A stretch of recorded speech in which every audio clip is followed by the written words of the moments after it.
So, if you didn't know, Rivian just reported earnings here about 2 hours ago or so. And it's very interesting because, Rivian's really the only EV-related company I believe in other than Tesla. This is a stock I've talked about where, if you told me I was forced to buy another stock that's EV-related, I would buy Rivian and really nothing else, right?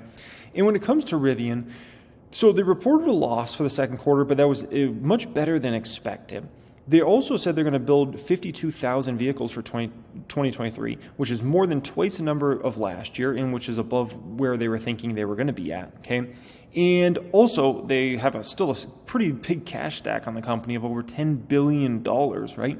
So they delivered 12,640 vehicles during the quarter. That's up 59% from the first quarter total, as well as 4,467 EVs it delivered in the second quarter of 2022, right? So incredible growth.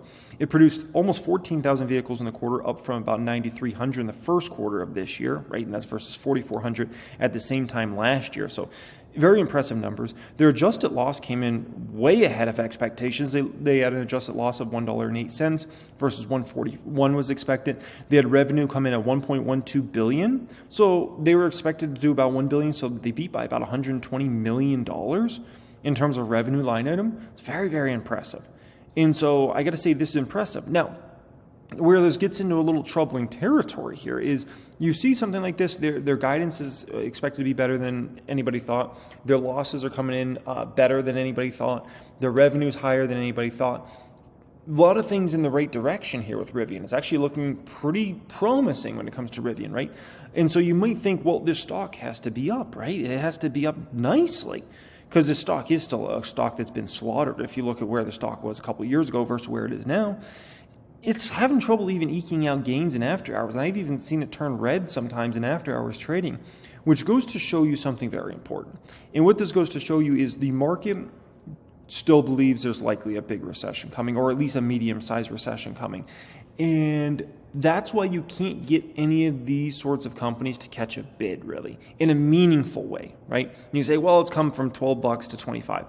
Yeah, okay, this stock is still in kind of a joke place from where the stock was, obviously previously, right? And you even look at Ford earnings. Ford earnings were amazing outside of the EV division. No one bought Ford stock. No one bought that stock, even after those amazing earnings other than the EV division, right? Because a lot of people look out there and they say, we're not so convinced we're out of the woods when it comes to the economy yet, okay?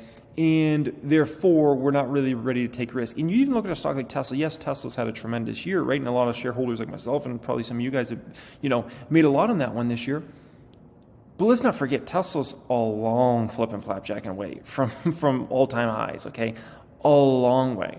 And that's even with Cybertruck coming and all the excitement around Tesla, and Elon's always in the news and all those sorts of things. But a lot of people look out there and they say it's going to still be tough sledding for maybe years to go in the future for anybody that produces vehicles, right? Now, let's start going through some nitty gritty here, okay? We achieved GAAP profitability for the third consecutive quarter. Obviously, sneaking out a little slight one there. It's a close one as far as GAAP on the GAAP side, but that is a huge improvement on a year-over-year basis. So that is something we got to keep in mind. We achieved GAAP operating profitability for the second consecutive quarter, which, look at where they were at a year ago. We're talking about a GAAP operating loss of almost $42 million versus over a $10 million GAAP operating profit. That's a big switch on a year-over-year basis, man. That's extremely impressive. And obviously, when things were the worst of the worst, which was back in Q3, that was a $62+ million operating loss. To see how much ground this company's made up just in a matter of a few quarters, it makes you think, where's this company going to be in a few years from now? If they can make up this sort of ground in a few quarters, what can they achieve over the next few years? And so I'm feeling very, very good about these GAAP numbers there, right? And when it comes to GAAP numbers, you can't cheat these ones. People say on a non-GAAP basis, you can move this around. Sure, okay? And when you adjust for all these things, yes, you can move a lot of stuff around. But when you're talking about generally accepted accounting principles, you can't, that is what it is. Now, there's some bright spots and some bad spots here, okay? And we got to read through to kind of see what's going on. U.S. commercial revenue growth came in at up 20% on a year-over-year basis, okay?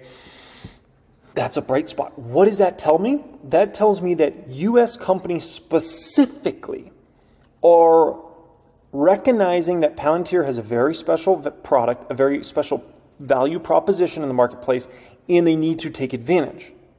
Now, on the flip side, what this also shows me, because commercial revenue growth in general was only up 10%. Oh boy, let's do a little mathematics, okay? What this means is, unfortunately, international companies are not taking Palantir's product as serious, which once again shows me that international companies, a lot of people sometimes ask me, they say, why do you pretty much only invest in U.S. companies? You hardly ever touch anything outside of North America. And I'll invest in a lot of companies that do business outside of the United States of America, but I don't invest almost ever in international companies. Why is that? They suck. They suck. What do you want me to say? They suck. They can't compete with us. They suck. It's as simple as that. They're not good. They're not good. They don't recognize the next technologies, and this is why the U.S. is running the whole world. From the financial side, from the tech side, all the biggest, most important companies in the world, all U.S. companies, all of them. And it's because you look at something like this, and Palantir's got a best-of-breed product out here that's going to help companies expand margins and become much more dominant companies. And U.S. companies recognize this, and they say, Palantir's got something special here. We need to jump on this. And international companies are, I don't know. We don't need to get that right now. And they wonder why they lag constantly. That's why I don't buy these companies that are non-U.S. related. It's very rare. And if I do, it's a Canadian company, because you have several Canadian companies that have the DNA of a lot of U.S. type companies. That they're very forward-looking, like Shopify comes to mind when I think about something like that. But man, this shows it. This shows it. It's incredible, right? And, who's going to run the world over the next 10, 20 years? Going to be U.S. companies again. They're going to be out in front of everybody when it comes to the whole AI wave. And they're going to build the best companies. They're going to have the most profitability, the best revenues. They're going to have the best employee forces. And it's going to just, the cycle continues. U.S. government revenue growth came in, I thought it was bad. That's a meh number, only 10% on a year-over-year basis. But it's very interesting. International, the governments are realizing, damn, we need to use Palantir's products, right? U.S. has obviously been utilizing, Palantir for literally decades, or certainly at least a decade plus, right? On the international side, I think they're finally waking up to on the government side, we need to start utilizing Palantir a lot more, right? Now, on the commercial side, this is inevitable. But the problem is it could take, many more quarters before the international market, which lags in a huge way, realizes how special Palantir's products are and how much it can help their business. It could take years. Don't expect it to move fast when it comes to international market. So that's something I want you guys to keep in mind there. Okay, so now we know what's really holding back the business. It's international commercial customers, and it's actually the U.S. government is actually holding back Palantir's numbers here in the short term. Now, when we go to total revenue growth for this past quarter, 13% is meh. I want to see Palantir get back to 20% plus, man. I want to see this company get back to 20% plus quarter in and quarter out. Ideally, I would love to see them get back to 30% type numbers.